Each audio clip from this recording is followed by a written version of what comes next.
There we go. Hi, everyone. Thank you for joining us for another inspiration conversation at Writing for Change Worldwide. We usually have this conference as a one-day in-person event in San Francisco, but obviously we couldn't do that this year. So we took the opportunity to totally reimagine it. And we've come up with a format that I think we like so much, we're going to keep it year after year and just let it grow bigger and bigger. It's going to be online. We're going to have inspiration conversations for free every night, and we're going to have a craft conference on the weekend. So hopefully you get so inspired that you really do write something to change the world. That's our hope and our dream. We've got one more thing that we announced on Monday, and that's that. I don't know if you can see this. I should go back further. Boundless Creativity. It's probably backwards. But this is a workbook that one of our craft conference teachers just put out. And we have 10 copies of it.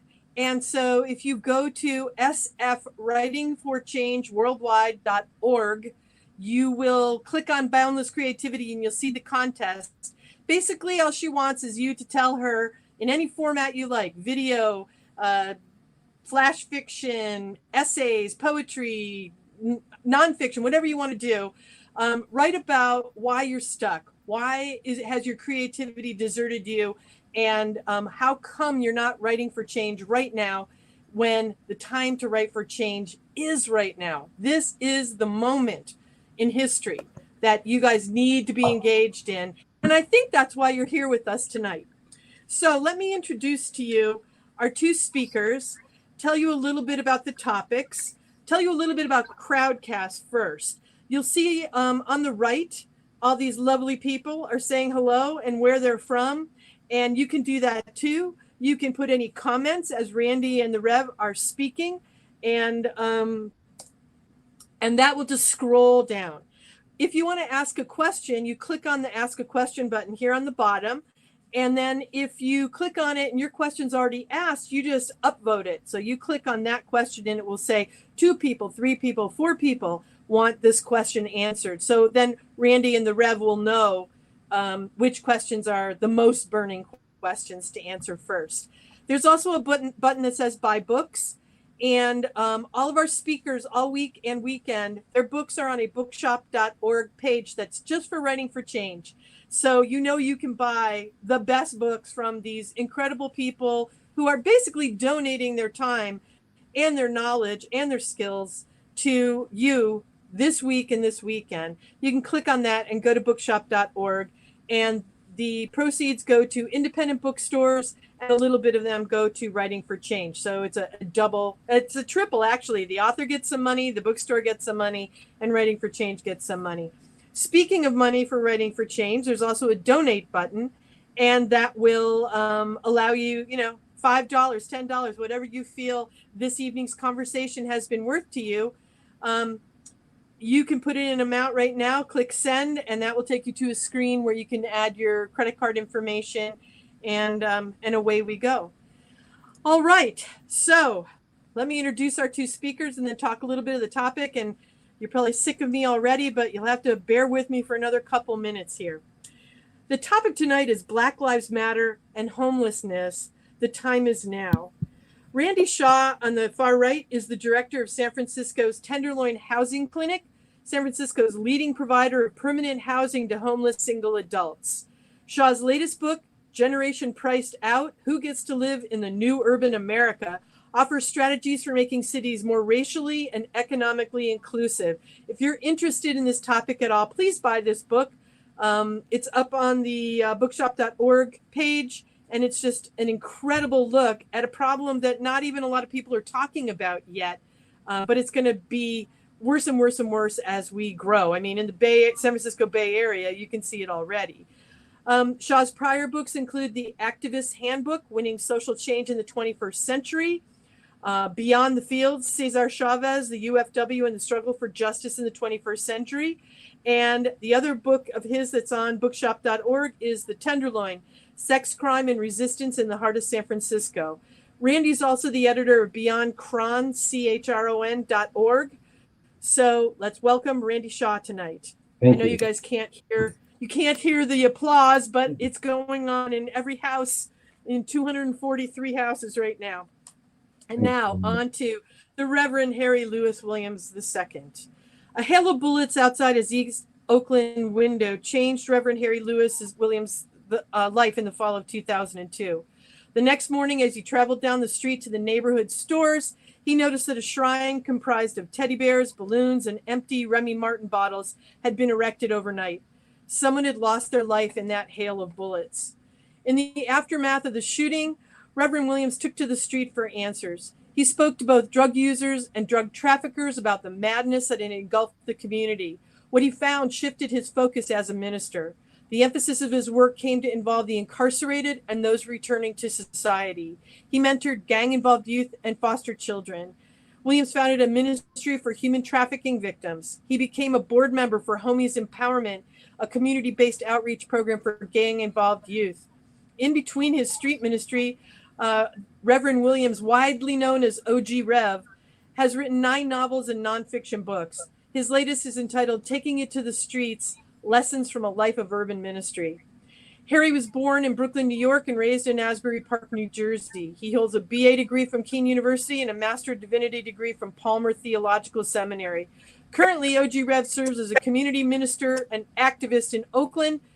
He's also the interim minister of compassionate care at the historic Glide Memorial Church in San Francisco's Tenderloin neighborhood. Let's welcome Harry.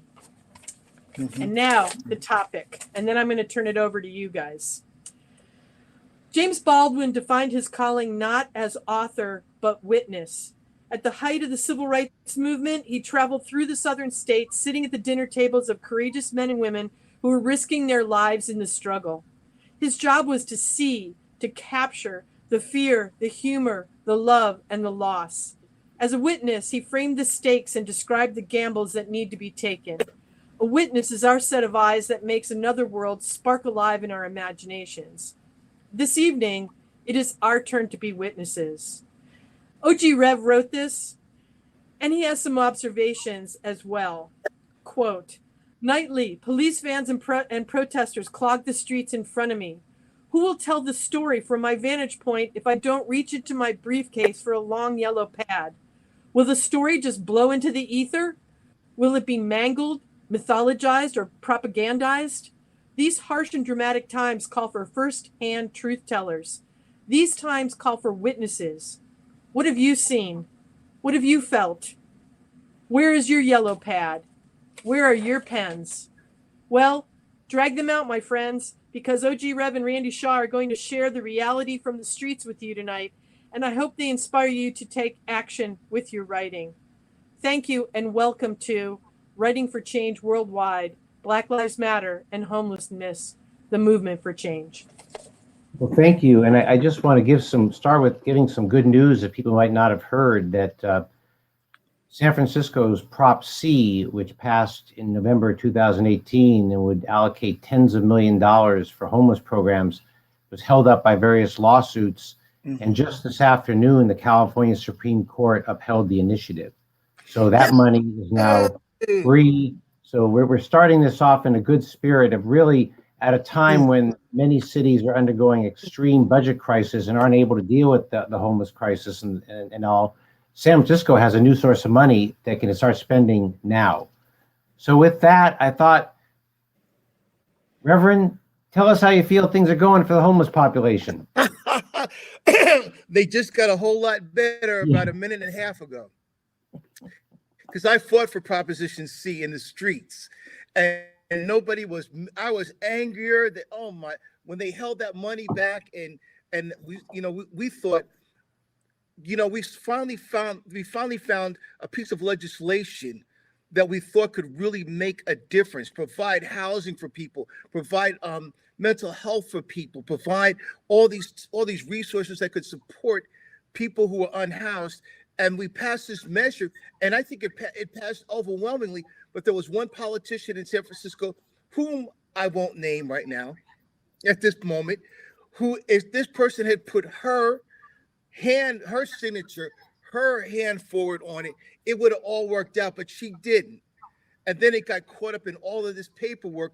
And I never thought I would live to see the day when I thought these developers and people with, who would be invested, and we're only asking for a little piece of money from them. Some small amount of money that they wouldn't even have felt. And they weren't, they didn't want this measure to go forward. But here you are telling me tonight that it's going to be a reality. This will make a difference at a crucial time when things are really tough in San Francisco. When I go to the Tenderloin, I have to, sometimes you go around a family member. Have you ever been to a funeral and you're a minister, you don't allow your emotions to come out, especially if you've known the person. You don't make it a point to cry around the family. And because you're supposed to hold yourself in a certain way. When I walk down Ellis Street, before I get to Taylor Street, where I know people, I feel like crying. Walk through the Tenderloin, and I see tents lined up along the street. I see people roaming with no hope, discouraged, people who could not get into those hotels. The city was talking about, we're going to house all these people in hotels. So many of my loved ones could not get into hotels. And when I go past them, like tomorrow I'm headed there, I want to cry. And I just have to, when I speak to them, I smile, I put my best smile forward, but I want to cry. But because I feel like we've been forgotten and cast aside. And then with that Prop C they even rerouted justice. Even when the measure passed, there was the red tape looked like it was going to hold it back. But tonight, hearing you, Randy, say those few words, I still know that tomorrow the Tenderloin will be just like it is today. Drugs everywhere, people without hope. But when I go there tomorrow, I will be able to walk down the street tomorrow and tell people, I always tell them there is hope. But now I can put my finger specifically on one thing that I believe will change much for the folks. So, Randy, what about yourself? Tell us a little bit more about Prop C and tell us why you think it will bring change. Well, a lot of people don't fully realize that homelessness has always been a money problem. Because in our society, if a problem continues for too many years, people assume that we've spent money on it and it's failed. But the federal government dropped and abandoned its responsibility to fund low-income housing in the 1970s. Homelessness began in 1982. I was in the Tenderloin at that point. And we never had the money. And then, under this recent COVID, suddenly there's 2,000 more people in San Francisco who are unhoused who get into hotels. Why was that? Well, because FEMA, the federal agency, is paying 75%. And hopefully with the new political administration, there'll be more money that we've never gotten we didn't get it under Clinton, we didn't get under Obama, because you need a massive amount of money to make up 75% of eligible families don't get federal aid. Yes. So the reason this Prop C is so important is that San Francisco will have its own source of money. It can start spending it now, because even if Congress re-elect Biden and Congress comes in and they allocate money next year, before it actually gets out to San Francisco is another year, and then before you build it, it takes a while. This money we can spend right away. But before I do want to start by just, because of the topic about writing for change, just to share a little bit about my own experience and how I ended up writing books, because I've written 6 books. But if you told me in 1990 or 92 even that I would ever write a book, I'd say, I'm not an author. I never imagined writing a book. And I think the same as you, Reverend, you didn't write books early in your life. And I was in my office at 126 Hyde Street in the Tenderloin. Yes. I had just moved. I had moved from downstairs to upstairs, and I had all these files in boxes from everything I'd done from 1980 to 1993.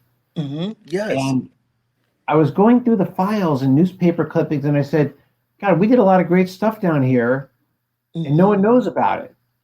And so I had to write a book and maybe talk about how to win social change from my own experiences. That became the Activist Handbook that University of California Press was gracious enough to publish. First came out in 1990, 6. So, Classic. for those of you listening right now who think they have an idea for a book but don't identify as an author,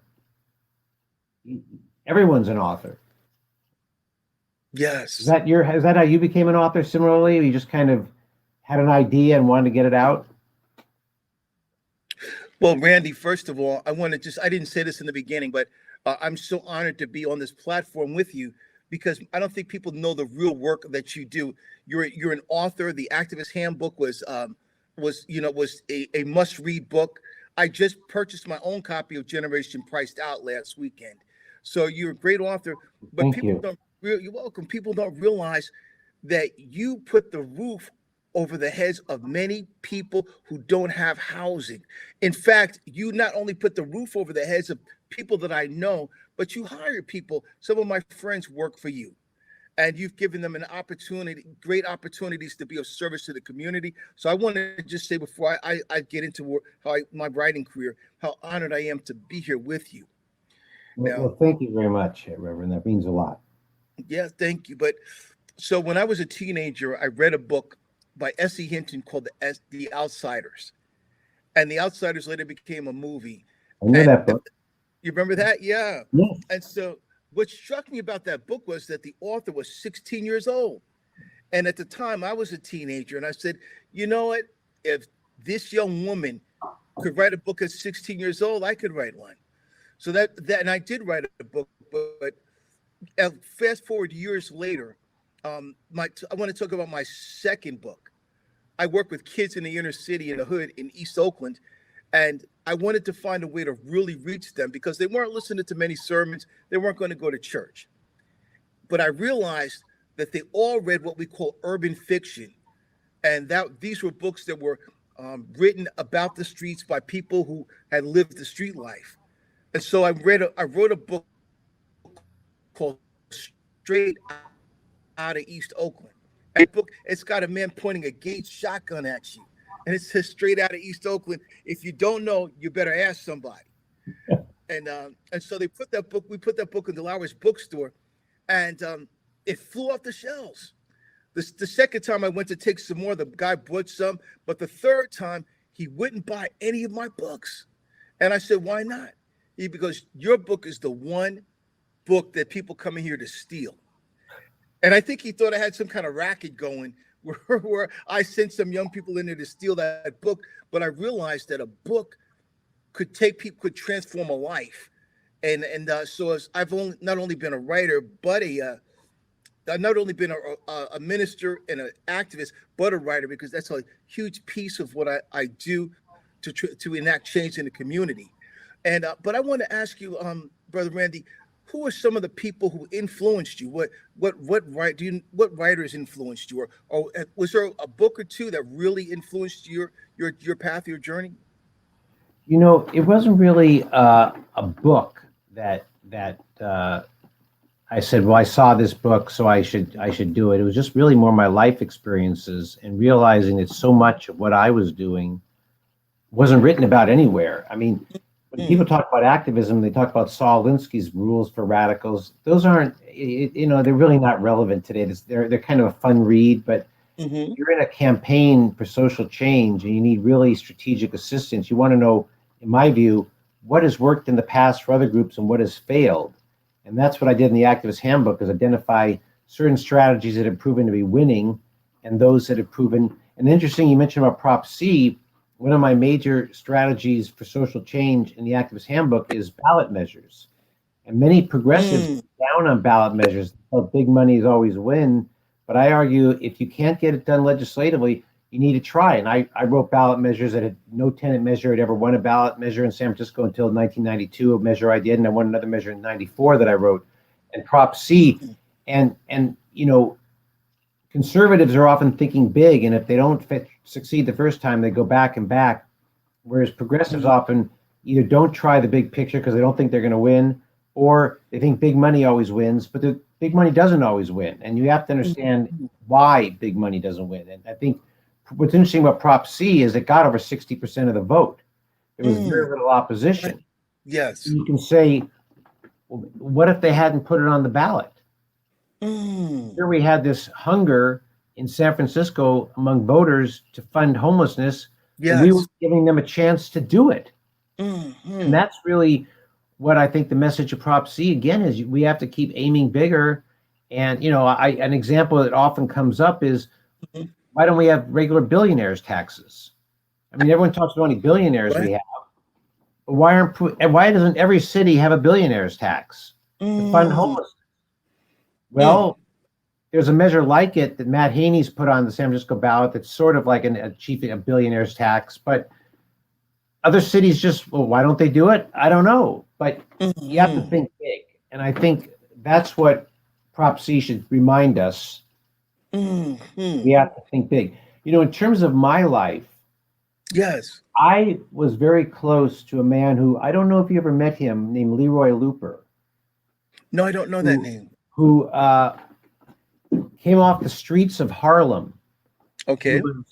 During the World War II, he used to ride the trains as a hobo.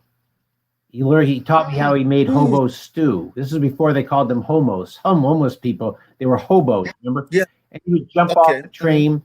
Then he was a drug dealer on the streets of Harlem for about several years. And then he went to prison and turned his life around, came out to San Francisco and opened a place called that Reality House West, in the Fillmore. He had to dodge bullets from the Black Panthers who had their office right around there. And then he bought a hotel in the Tenderloin called the Cadillac Hotel. Right, Cadillac, in the 70s, which is still there, and his wife owns today. Leroy died in 2011. But I got to know Leroy as far back as 1979, and he was a mentor to me my entire life. Wow. Until he died. And he had the street wisdom that nothing can substitute for. And he imparted that to me. Wow, that's amazing. You know, I had a mentor, well, not a mentor, but somebody from the streets who really showed me a way forward as a minister, because most ministers often live in a very otherworldly existence. That's why you've got churches on every corner in the most impoverished community, and the ministers are not at the forefront of the struggle. But I lived in Harlem talking about Harlem, I lived in Harlem in the 80s, at the beginning of the crack epidemic. So I remember the day when there was no such thing as crack, and I remember walking outside one day where there was little capsules all over the ground.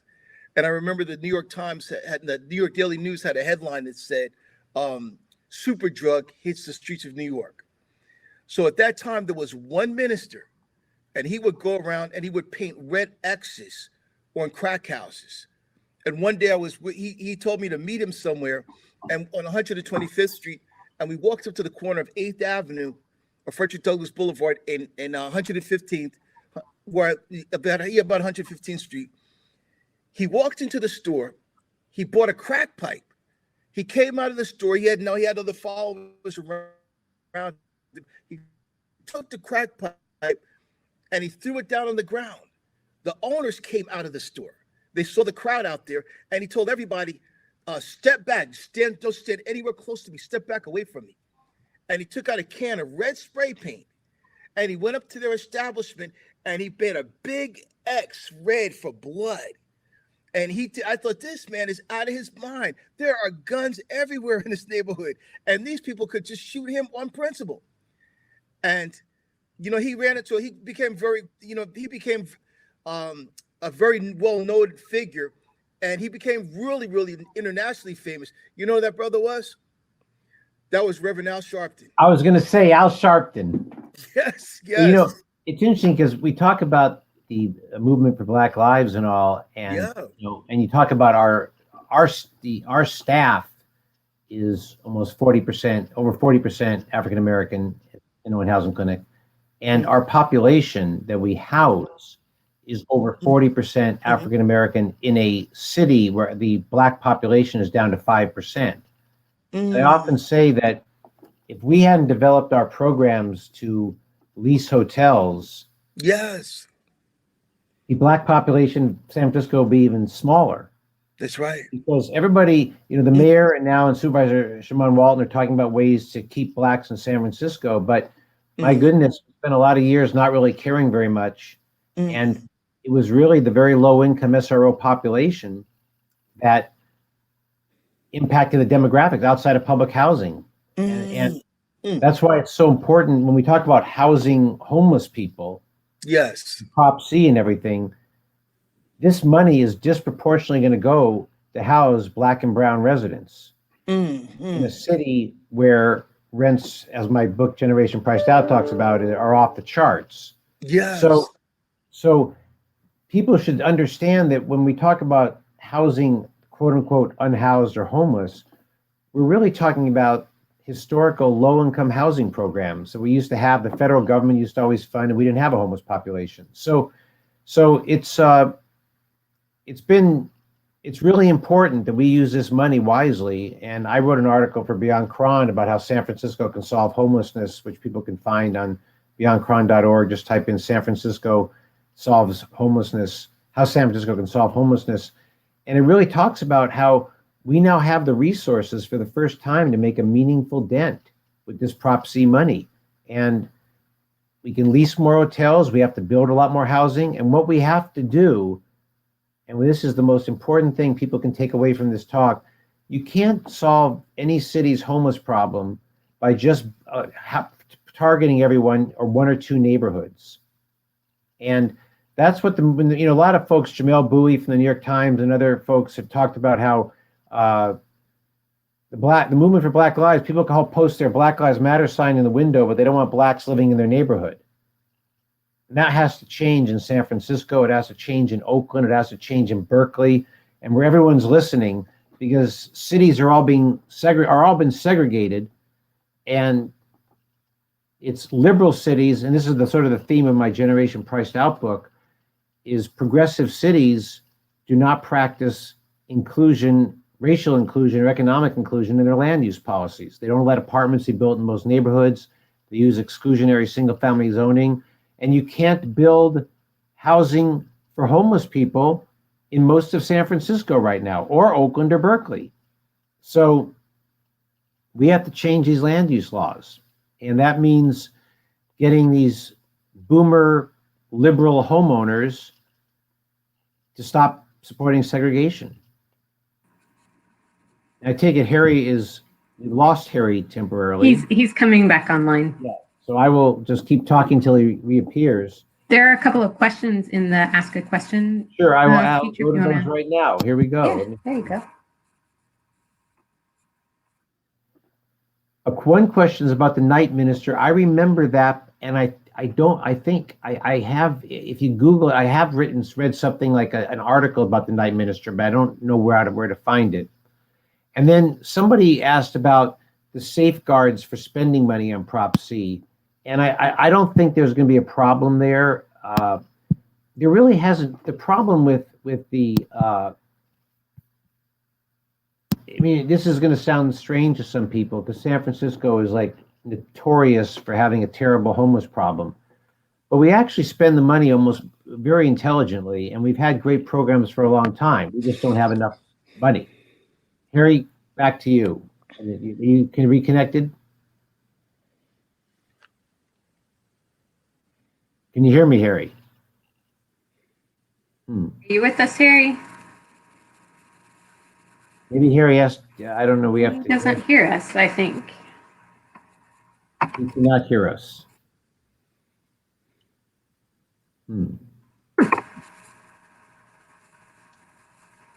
Maybe Harry is...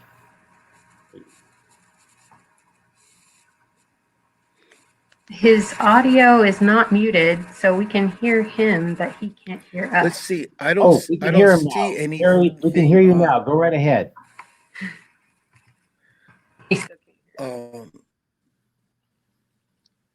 I see. Let's see. You can hear me. Okay. Should I keep? Well, I think Lori, should I continue to talk, or Harry, should I wait? Or Harry, can you hear this me? is one of the glitches of modern technology. Can you hear me? Okay. I don't think he can. Right, that's true. Can you hear me, Harry?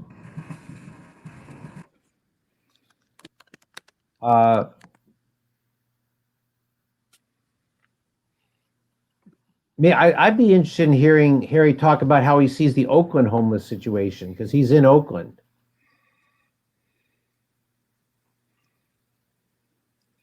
All right. Well, Lori's asked me to talk about Black Lives Matter protests. Let me tell you a little bit about this. So not long ago. So can you hear me now? Yes. Can you hear me now?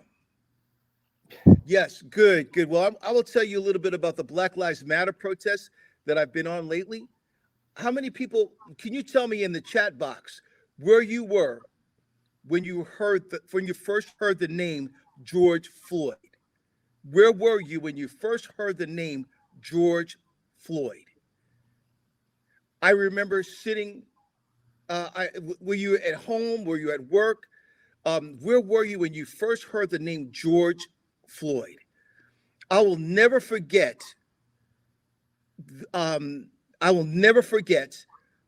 That hearing that name and seeing that video, the horror, the absolute horror of seeing this man in the street and the police. Do you remember the look on the policeman's face when the policeman put his knee on George Floyd's throat?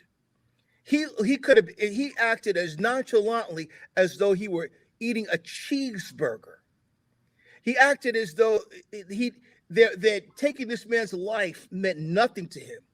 And I'll never forget the pain, George Floyd begging for his life, knowing that he would not live to survive that encounter. I'll never forget the look on his face. And he began to talk to his mother. Tell mama I said goodbye. I think he might have said something about his kids. And I remember one of the officers was standing there trying to hold the spectators, and they were talking to him and said, "What are you doing?" He said, "This man is dying."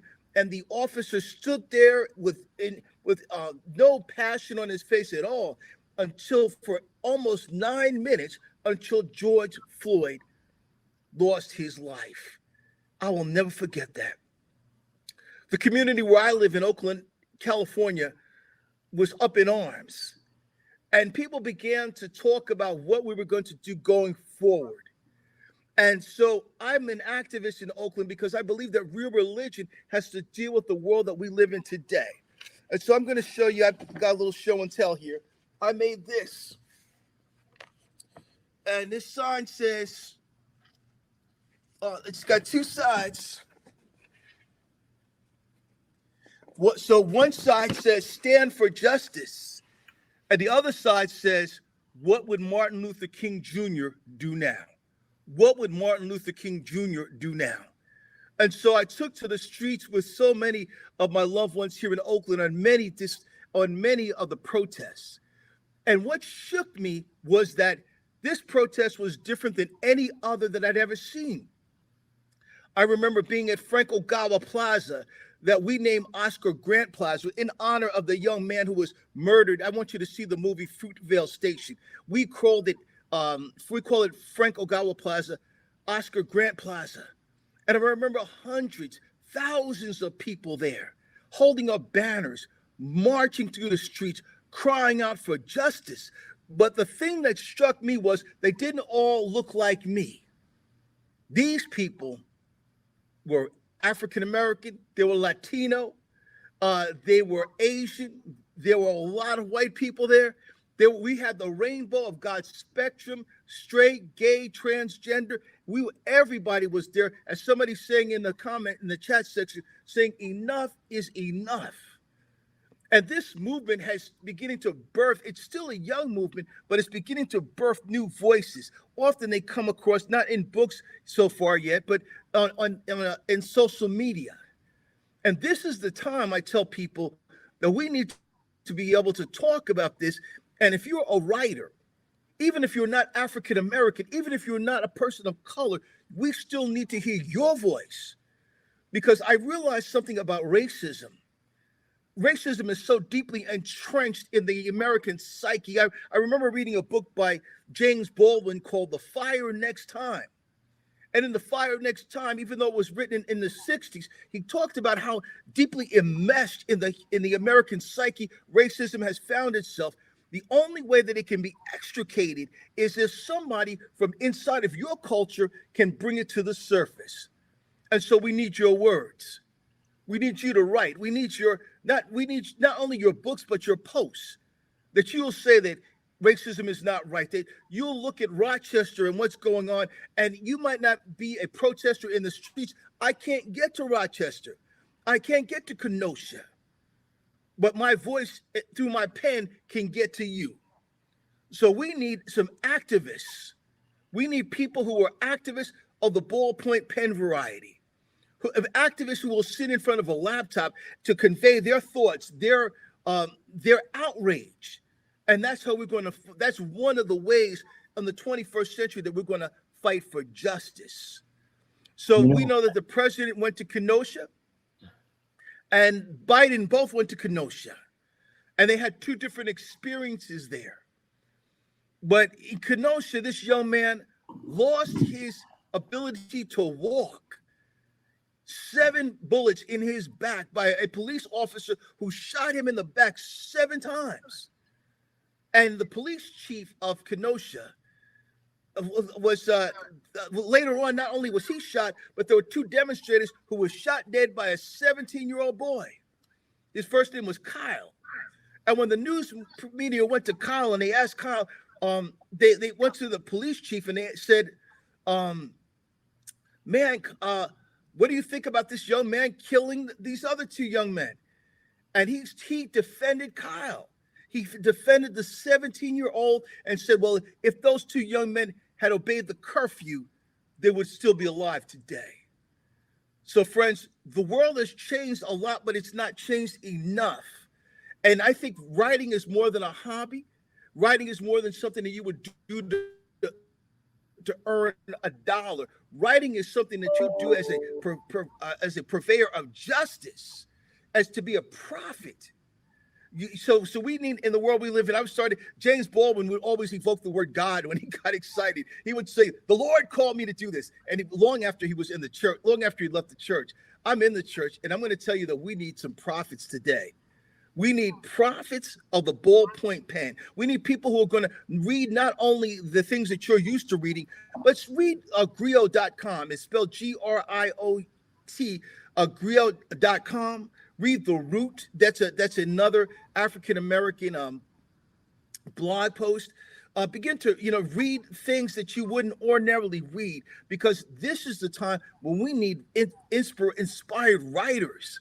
We need people who will sit down with a ballpoint pen and begin to create and to begin to form sentences that lead us toward the pathway of justice. And so when we talk about Black Lives Matter, one thing I wanted to talk to Randy about, and I'm going to talk to you about it. If Black Lives Matter, I know what it is to be a victim of police brutality. So I'm not talking to you about something I read in a book. Some might be looking and say at this TV and say, well, those people those people caused that issue. They brought it along among them, they brought it to themselves. I'm going to tell you something.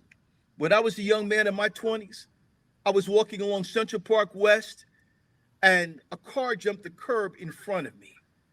2 guys got out with pistols drawn, and they aimed their guns at my forehead and said, get down on the ground. And with their car was still running. And I remember that I got down and I had a big puffy white coat, and I remember laying down on this filthy ground there in Manhattan.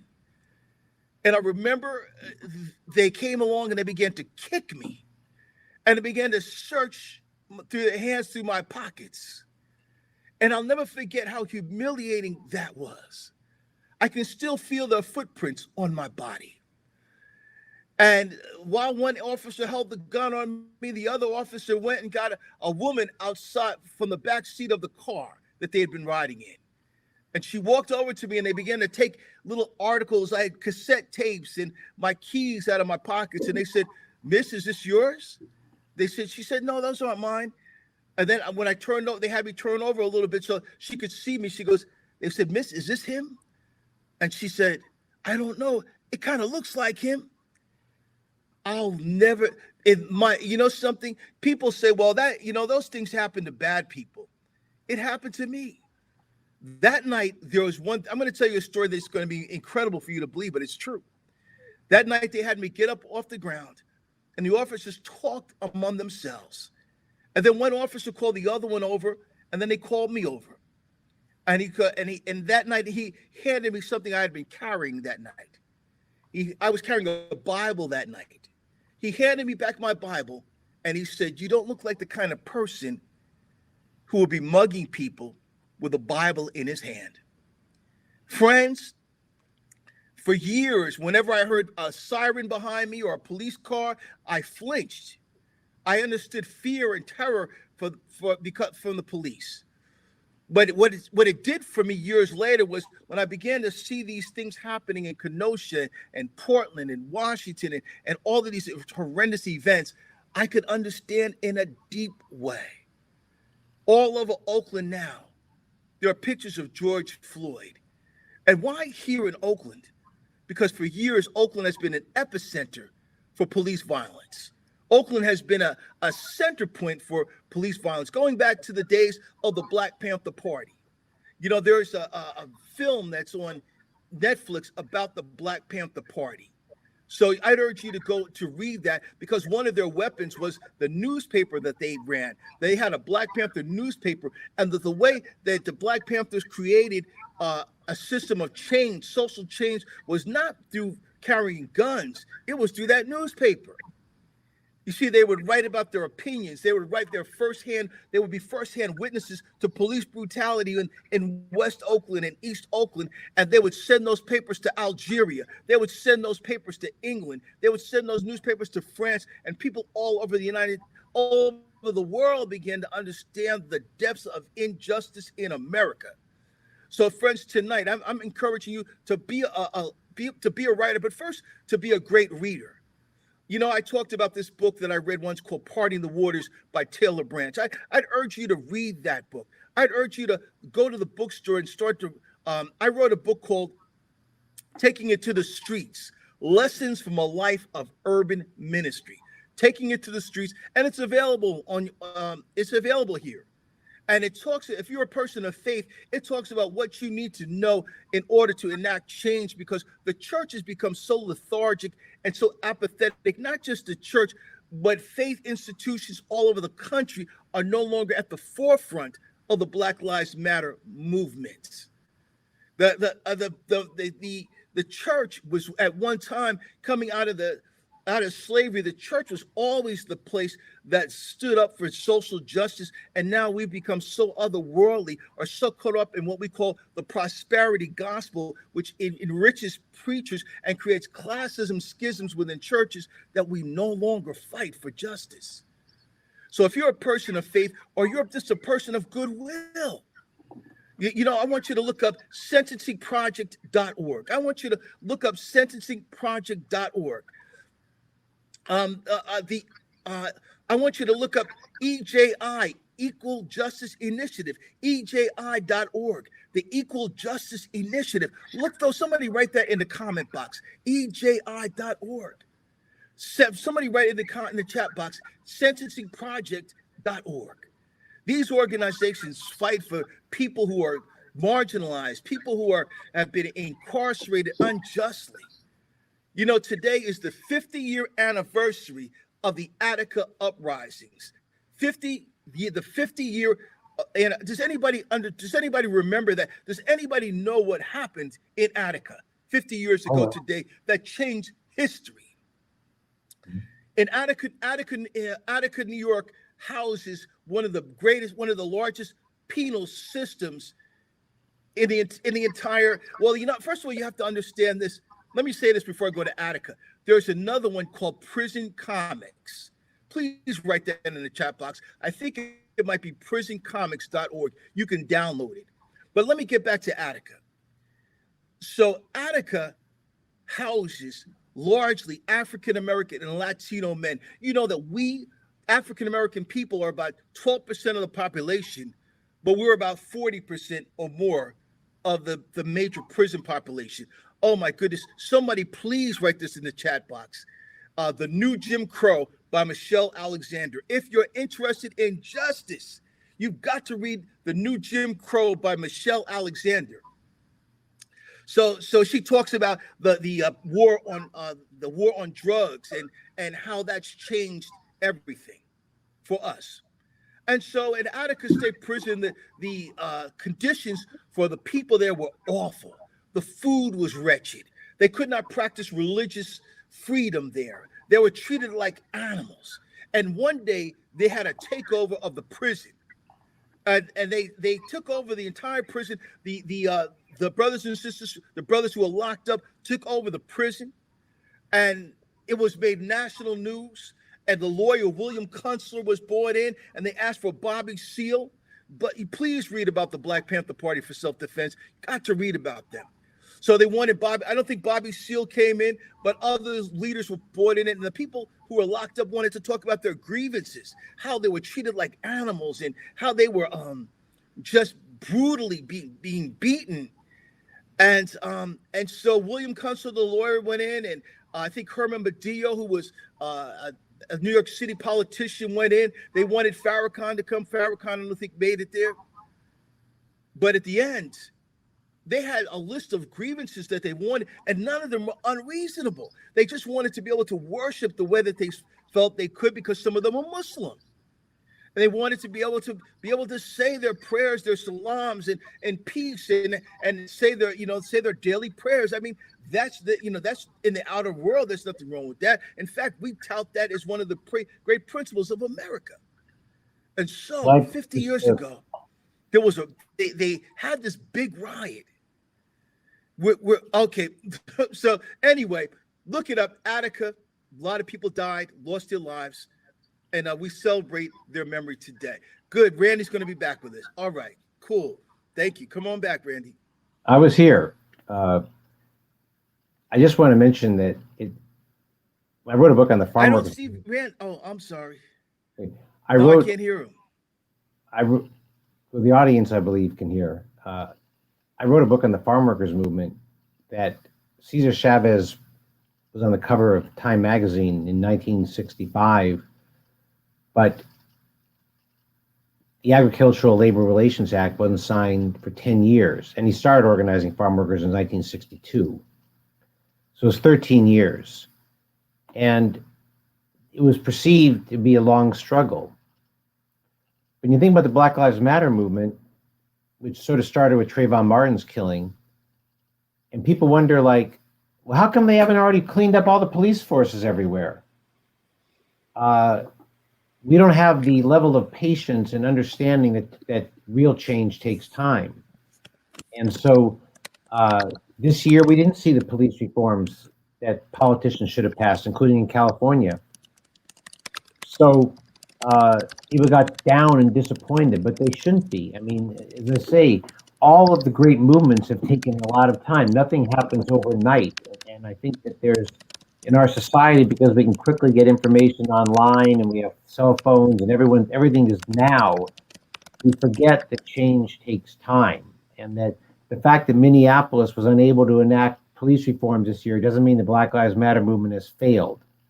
So I think that the real big picture, I guess, as the Reverend pointed out, is people should be engaged in whatever cause they care about at whatever level. So if you can't be there out on the streets, you can be using what he was saying about use your computer and post and things. There's a lot of different ways to do it, but you need to be engaged, and it has to be more than just voting. Voting is essential, but it's not enough. It's the ongoing engagement. And I write so much about how politicians aren't held accountable. I would say the biggest theme of the activist handbook, I'd say the biggest mistake progressive activists make is they don't hold their politicians accountable. If they elect someone for president or senator or governor or legislator or city council, and the person doesn't do things they said they're going to do, they suddenly say, oh, well, they're my friend, I don't want to criticize them. But you got to criticize. If you're talking reality, you got to criticize them. And all those Democrats in California who didn't support Nancy Skinner's police bill needs to be criticized.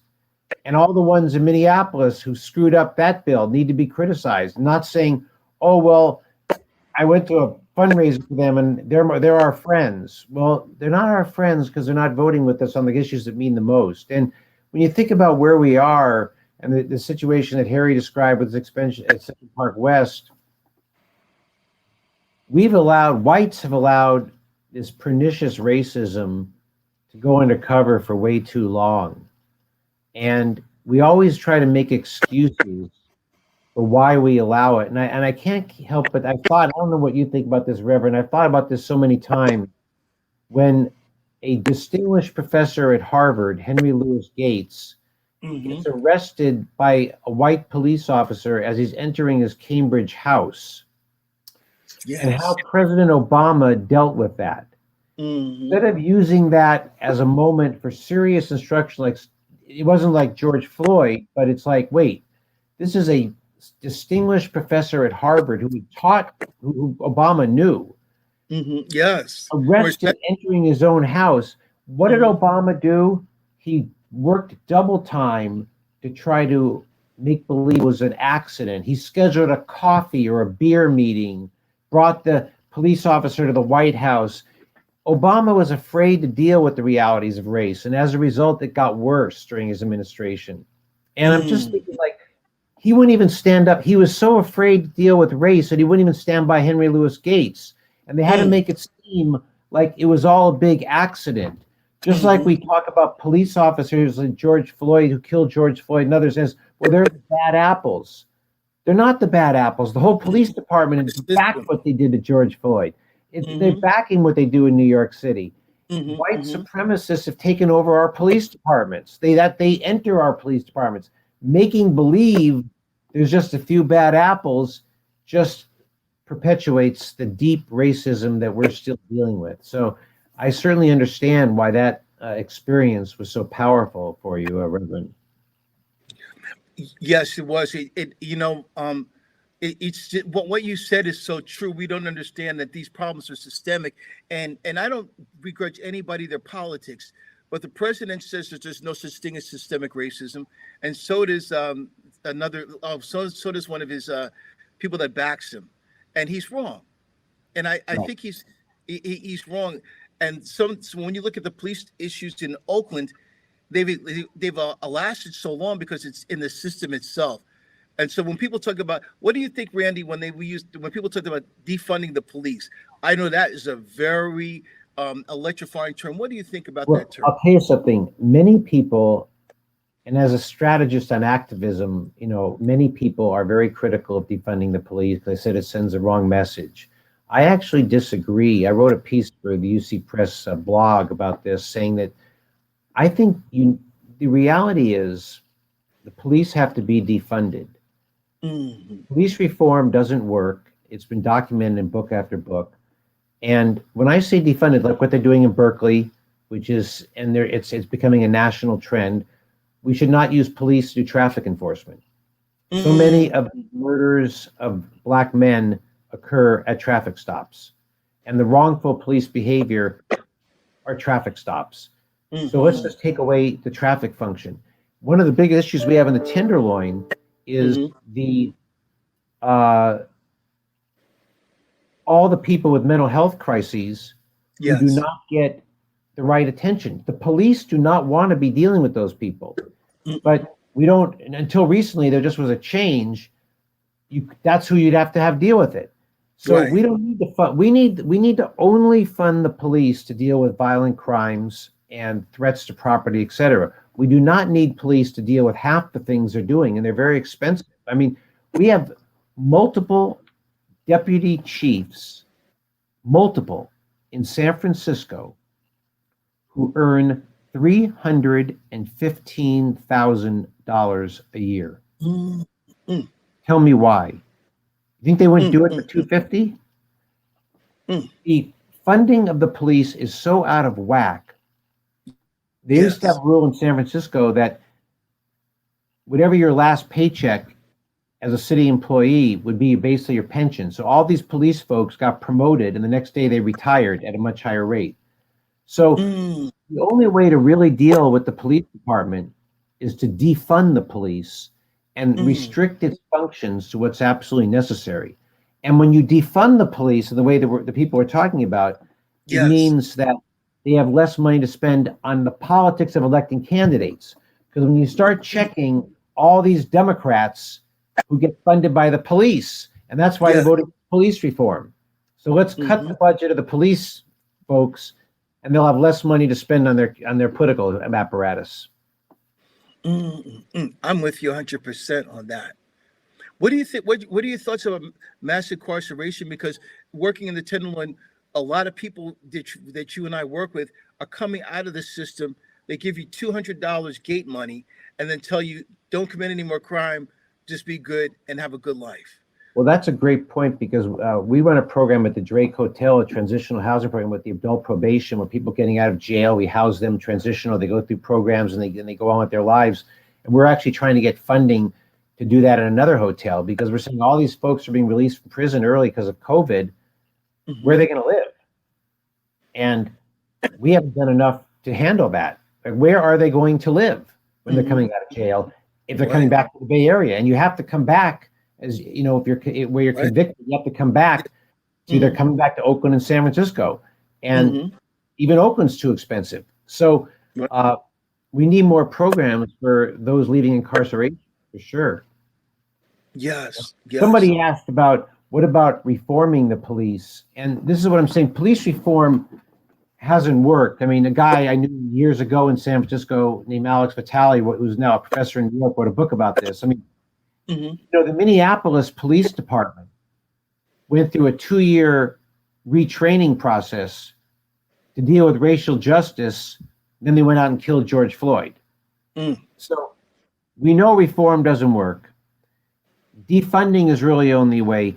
It is difficult to weed out racist cops. Very, very difficult, because, again, one of the issues that Senator Nancy Skinner was trying to do, this qualified immunity, no matter how many times in many cities you have wrongly assaulted the public, you get away with it. There's no sanction. As we saw, I think the George Floyd murderer had 17 prior incidents. And boy, in most jobs, if you commit a few mistakes, you're fired, but not the police department. There's all these immunities. It used to be you couldn't even find out that if a police officer beats up somebody, they can go through that person's record and say, oh, 10 years earlier, he had a marijuana conviction, or 15 years earlier, he did this. But their own record is kept silent. It's crazy. We have a system that is designed to promote, and as many would say, the whole system, as you know, Reverend, was set up to keep blacks in line. Right. That's why we set up these police departments. That's the history from slave days. That's why we had police forces. I mean, and we haven't gone far enough. Right. And I have to say one more thing. I grew up, and people who are my age listening, we had all these TV shows, Adam 12, Dragnet, that showed like the LA Police Department. And these were the greatest guys in the world. You know, never on a Dragnet episode, never on an Adam 12 episode did a white officer ever beat up a person of color. Meanwhile, the LA Police Department was the most racist police department in the country, beating up. We have the Watts riots, the shootings. Right, but Rampart. TV shows and our popular culture was all, oh, these are nice guys. And that really affected white people's view of their own departments. Very true. Very true. You know, if you don't live in the community, if you don't really investigate these matters, you'll have a completely different viewpoint of what's happening than what really does happen. Just, Randy, to your point, I have a friend. Her name is Chaplain Jolyn Brown Bluford. Her son was named Alan Bluford. Anybody can look up Justice, the number 4, Alan Bluford. He was in 2012. He was in East Oakland, and he was walking along the street. He was 17 years old, had never been in any trouble, and he was gunned down by a rogue cop. The city gathered around, and they came up with all of these stories that were not true. The city was able to, they sued the city and won. They sued Oakland and won. And but they didn't bring their son back. But this is the point I want to make. The man who had Masso, the Officer Masso, who killed young Alan Bluford, came from New York, where he was involved in a case of police brutality.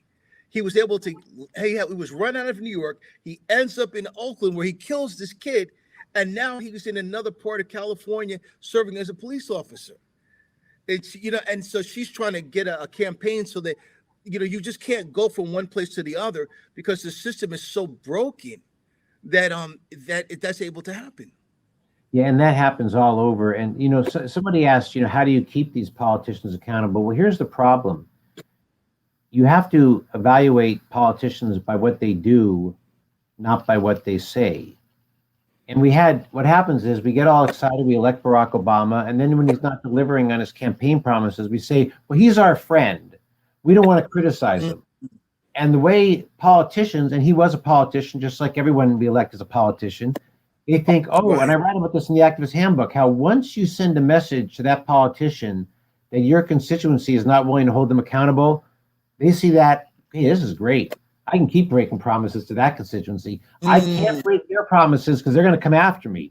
But this constituency, I can go after. And I think we've been far too kind to our politicians, not simply on police accountability, but when we look at what's going on outside our homes right now with the climate change crisis, and we look at our Democratic legislature in California, it's not Donald Trump's fault that our Democratic legislature didn't pass climate change bills, didn't pass housing density bills, isn't getting rid of the cars and making it easier. That's our Democrats. And what do? We keep electing them. So people should ask if they see it, it just doesn't work, because if people can get away with just talking Green New Deal and not acting on it, or talking police accountability and not acting on it, and part of the problem is it requires us to be informed and be part of groups. And I think it's really hard to do it alone and keep up. But if you're part of groups, there's a lot of groups in the Bay Area that focus on the issues we described. You'll stay informed. And there needs to be more protest of officials. There needs to be more aggressive posting, as you would say, Reverend, directly critical. Like, just to give you an example, I'm just saying, you didn't want to really mention that London Breed didn't support Prop C. I didn't want to say that. You said it. But we should. And I actually don't think that would have made a difference. I don't think that would have swung 4%. But I think we all need to be held accountable. And I know frequently it's like, well, we don't want to, but that's how the public knows. And maybe they do make the right decision. Maybe that's why the mayor is so aggressive at implementing Prop C, because she feels defensive and not supporting it. So we need to treat politicians with the same accountability as if we went to a place to get our shoes fixed or to buy a tennis racket or something. It's like, hey, if they sold you a faulty product, you wouldn't tolerate it. Well, we have a governor who said he was going to run on a platform of doing all these things. What's he done? He's talking. And I think we got to be more aggressive. And that's what I talk about in the Activist Handbook a lot. I have to get that book because I am that way. If I like you, and there's some politicians in Oakland, I'll never come out and say anything about it because I like them personally. But you know what? You have to see them. You're really helping me, Brother Shaw. You're really helping me. Let me ask you a question here that someone asked, which is, they said, you've made some comments about the church not doing that much. And I just want to preface this by saying, in my book on the Tenderloin, which I'll just show for people here, got 118 pictures on the Tenderloin. I have a lot on Reverend Cecil Williams and what a miraculous leader he was. Cecil Williams was putting out for lesbian and gay rights when literally nobody was. And his wife, Jan Tommy. Amazing success. And Glide's role in the building the LGBT movement is of national significance. You've mentioned a couple of times you don't think the church is doing what it should. What should the church be doing? Well, when I was at the height of the marches, especially here in San Francisco, years ago, the church leaders would have been at the forefront of those marches. They would have had their members out, the faith community, because the issue of social justice is at the bedrock of what we believe. If you go to San Francisco and you go by Yorba Buena Park, there's a waterfall that runs down 24 hours a day. It's right by the movie theater there. And that's from a Bible verse that says, let justice rolls down like waters and righteousness like a mighty stream. So we say we believe in that. We need to follow the example of Reverend Dr. Martin Luther King Jr. But in the past 20 or 30 years, the church has not been at the forefront of those struggles. The church has been hurt so deeply by gentrification. So you would think that these pastors who are going to lose their whole church membership when the communities turn over would be at the forefront of being at City Hall and fighting for this, or in the streets trying to protect their members from displacement. We're not there anymore. And when I talk about this, I'm called a renegade and worse. But it's true.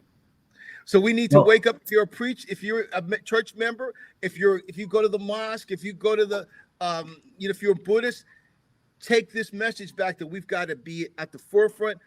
So, my brother Randy, what do you think about that? Well, I'll tell you what's really changed. When I came to San Francisco in 1979, the most progressive institution was the Catholic Archdiocese. Head of there was a social justice component to the Archdiocese. They were very active in the liberation struggles in El Salvador, in Central America, brought immigrants here. They were involved in using staff to create the tenants movement in the late 70s. And the Catholic Church, sadly, has gone so far to the right that in Los Angeles, the Catholic Church is opposing housing for the homeless in Venice. The Catholic Church. Now, for a long time in San Francisco, I worked with Reverend Sister Bernie Galvin. I don't know if you knew Sister Bernie. We worked very closely together. We did national events, did all kinds of stuff. She had religious witness with homeless people. Did all kinds of great events. She's now lives in Missouri. She's 87, still going strong. And we talked about how the Catholic Church, for her youth and most of her life, was this progressive force that would be on the front lines of every social change struggle, racial justice alike. And it's just, now they're the main Catholic leaders in the United States are supporting Donald Trump. I mean, despite the racism. And the fact that the LA Archdiocese, which used to have the very progressive Roger Mahoney, who was a champion of the immigrant rights movement, the Latino immigrants in Los Angeles, and just put the church's entire weight behind undocumented Latino immigrants, to see them come out against a affordable housing for the homeless in Venice, I never thought I'd live to see the day, to be honest with you. So, so it's a combination of the Catholic Church really moving to the right and the Protestant churches, as you say, through gentrification, losing a lot of its members. But as you say, it makes you wonder why they're not more active to in the social issues. Well, what you have to consider is, and I write about this book, and I write about this in my book, Taking Streets. You have to consider this one thing. The civil rights movement in the late 60s, that Johnson's legislation opened the doors that allowed us to move from the inner cities into the suburbs. So if you lived in Oakland and East or West Oakland, you could live in Petaluma if you're a doctor. You could live in Black Hawk. You could live in Walnut Creek. You could live in San Leandro. And so you had a tremendous drain of leadership that left the inner cities and went to those places. So, we when you hear the term brain drain, you usually think about that in national terms. But this happened in the inner cities. And so you have the leadership of the community. The pastor used to live in the middle of the hood. So you could knock on the pastor's parsonage door at night and tell him you had a problem. Now the pastor is going to live somewhere way outside of Oakland or way outside of New York City. The pastor's not going to be connected. And so then you have a class barrier that's happened. So these people who were able to leave the community and go out to the suburbs come in on Sunday, but they don't deal with the people that Huey P. Newton might have called the lumpen proletariat. They keep those people there. There is a line of demarcation so that the church becomes like a fort. And so the way that they help people is by doling out little goodies. But as my friend Dr. Cesar Cruz says, we believe in solidarity, not charity. There's not a solidarity piece there anymore. And so you have they don't understand the community. They're not involved in the community. And they don't lead the community anymore. And so when something bad happens or we need them to step forward, they're not connected enough with the people that live there to say, come on, y'all, we're going down to march at Oscar Grand Plaza. Come on, y'all, we're going to go down to City Hall. There's not the connection. And then there's the kind of money that they make today that's huge. There's something called the prosperity gospel, where you see these evangelists on TV and they say, if you send me enough money, I can heal your bunions, and I can heal if you send me enough money, God will bless. Some of that has leaked into even mainstream churches. So pastors look at religion now as a model for economic progress. So that's one of the reasons why we don't fight anymore. I'll tell you, Harry, what's interesting, because I titled my book "Who Gets to Live in the New Urban America." Yes. And my own staff, so many of our African American managers, they obviously can't live in San Francisco. They can't afford to live in Oakland. They're living in Antioch. Or, and the only place they can buy a house is they're in Antioch. And the teachers of San Francisco can't afford to live in San Francisco. And so the leadership that was once in places is no longer there because they can't afford it. And so that's why housing is so central, and it gets back to why, not only for the homeless population, but our failure to deal with housing problems and allowing the affordability crisis to just overtake all of California is really inexcusable. And even in places where the rents are lower, like I just saw the documentary on Mayor Tubbs of Stockton, which I highly recommend, the Stockton State of Mind. It's on Netflix. And he's an amazing young guy out of Stanford trying to save Stockton. Rents are lower in Stockton, but so are wages. And there's huge unemployment. So, you could say, why don't you live in Stockton? And I talk in my book how a guy who I write about in Oakland, his brother moved to Stockton because there's only an hour and a half commute driving. And he could get a big house in Stockton that he couldn't even ever afford to live in Oakland. So he's not going to move. He's another one, the brain drain from Oakland, and the Black community leadership moves to Stockton. That's right. It's been a huge, years ago, those preachers would have raised Cain. We had faith-based leaders in Oakland who would have raised Cain. They would have been sit-ins at City Hall. They would have made the mayor's life very uncomfortable. But we don't have that now. But you know what? But there's a group called CCDA. It's led by John Perkins, and John Perkins was a minister who created a ministry that he would send people into the inner cities to live and to do real ministry, not just to preach the gospel verbally, but to live it, to be leaders. And I'm really encouraged when I see that. I saw another question that mentioned about the Sisters of Mercy. I want to be very clear, like my friend, Sister Bernie Galvin, and network with Sister Simone, who spoke at the Democratic Convention.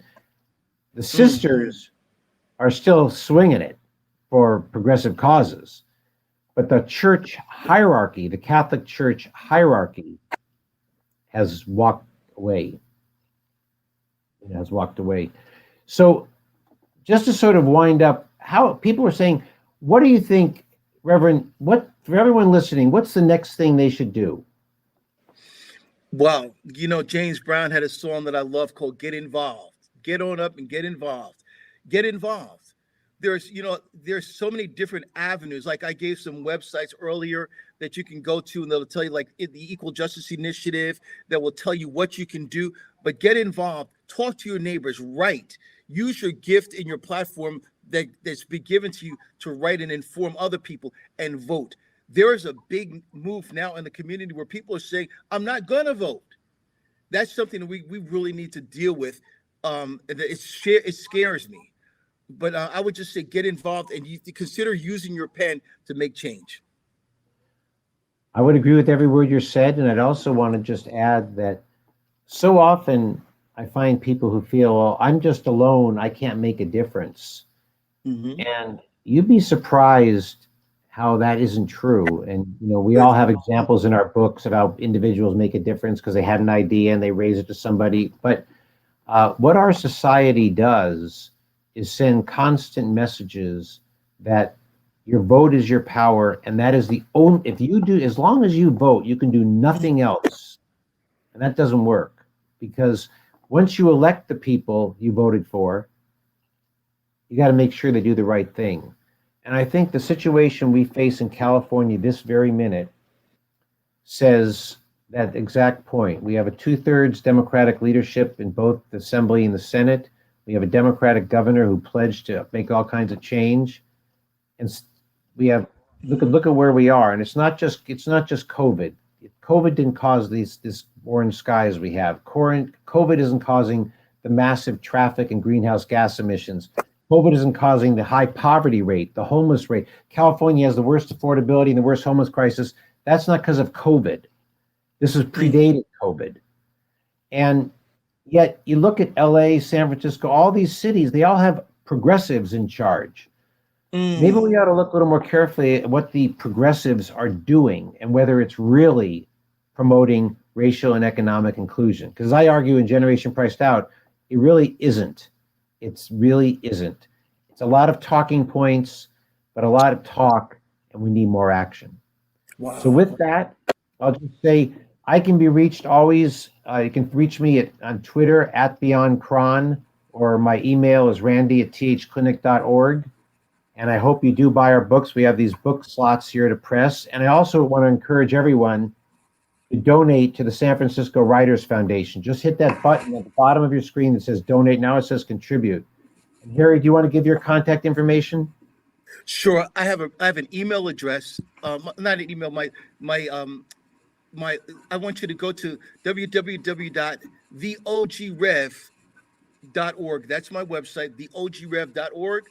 My email is innercityhealing@yahoo.com.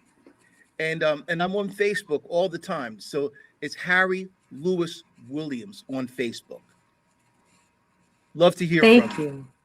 Thank you both so much for being here tonight. We really appreciate you. Randy, did you have something else you want to say? Well, I just want to thank you for having this. And again, hit the donate button because, you know, it costs money to put these events on. And if you enjoyed it, pay at least $5 or if you can afford more to support this. Thank you. Thank you so much. And yes, please go to that buy books also and buy books and be inspired. And then come back and join us again tomorrow night. We're going to be talking about women's rights and how they benefit everyone and how to create real change with radical writing and radical reading. It's going to be awesome. So thank you again, Randy and Rev. We just really appreciate you so much. Such valuable conversation this evening. And we will see you again. Okay. Thanks. Okay. Good night, everyone. Night.